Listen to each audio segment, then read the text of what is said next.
G'day everyone, it's Jeff here again. Today I've been shooting some real estate properties. I've got a few minutes to spare and I've headed down to this park to create a video. I want to talk to you today about my camera setup and why I'm using what I'm using. So as you can see here, I'm currently using a Nikon D750 with the 14 to 24mm lens. Now I bought this system 3 years ago. I used to shoot Canon 5D Mark II, but I switched over to a Nikon system because I just got frustrated in the end with the dynamic range of my 5D Mark II. I stretch images a lot when I'm shooting real estate to pull up some detail and shadows, and I always found that I would get banding, color banding especially, which is horrible, and just ugly noise in the shadows of all my photos, which meant that I had to take more shots and do more layering to get the images I wanted to do. So I sold my Canon system and moved to Nikon 3 years ago. What I bought was a D750 with a 14 to 24mm lens, and I've used this ever since as my primary camera setup for my real estate photography. I love this camera system. It hasn't failed me once. I've never had a problem with the shutter. It produces beautiful detailed images from its 24 megapixel sensor, and it has excellent dynamic range and shadow details, which is everything I pretty much need for my day-to-day real estate photography jobs.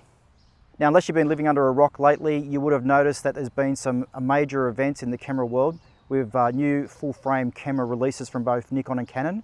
Fuji's also released a new X-T3, and there's also rumored releases coming from some other manufacturers as well before the end of the year.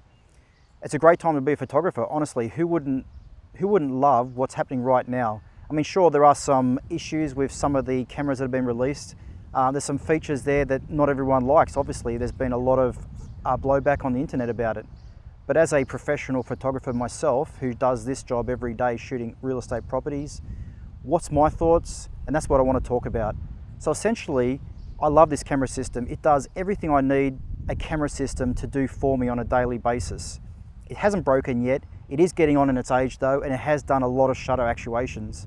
And I do have plans to replace my camera gear. I always have plans to replace things after about 3 years, or about 100,000 shutter actuations, because I think it's just common sense. You don't want to be pushing your cameras too far, too old. If something breaks, you need a backup. Now I currently do have a backup in the D810, but I just don't like the image sizes for real estate. It's just a little bit too big, really. You don't need images that big for real estate. 24 megapixels, about 6,000 by 4,000 pixels, is pretty much the maximum. And even 20 megapixels would be fine. If there was a 20 megapixel camera with better dynamic range than this, that was a Nikon F mount, I'd probably choose that. And then if I want detailed shots, I can always switch over to my D810 and shoot with that any shots that I need more resolution for.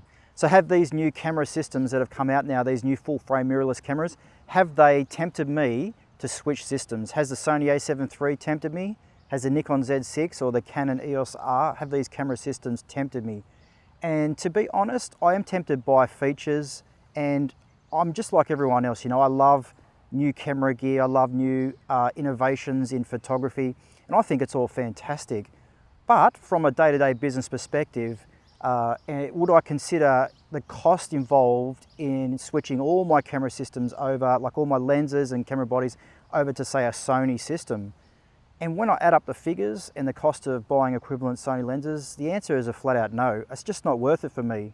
I mean, the A7 III is a great camera, don't get me wrong, and it's got some incredible features in it. And if I was starting out from scratch, I would definitely consider that camera system. But the cost of replacing all this gear just to get a few percentage points increase in dynamic range or performance or sharpness just doesn't make any sense to me at all. This camera system isn't broke, and if it's not broke, why fix it? So I really have to step back from all the hype and look at things kind of from a business point of view. And I think that's important. I think that's even important for consumers as well.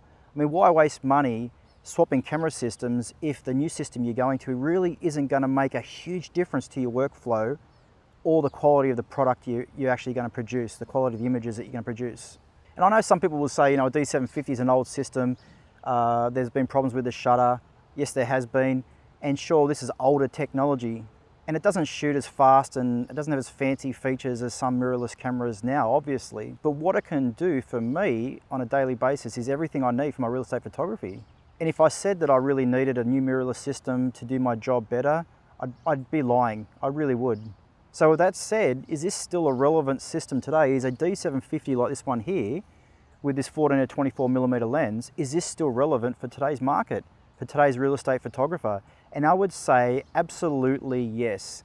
Definitely. If you're out there considering a system now for real estate photography, you're just getting into it, or you're considering moving up from say a micro four thirds or something to full frame, and you're on a budget, I would definitely look at testing out a D750. Go into a camera store, test one out, mount a Tamron 15 to 30mm lens onto it, and have a look at the images yourself. They're fantastic. I use a Nikon 14 to 24, but honestly I think the Tamron 15 to 30 is probably slightly better lens than even the 14 to 24.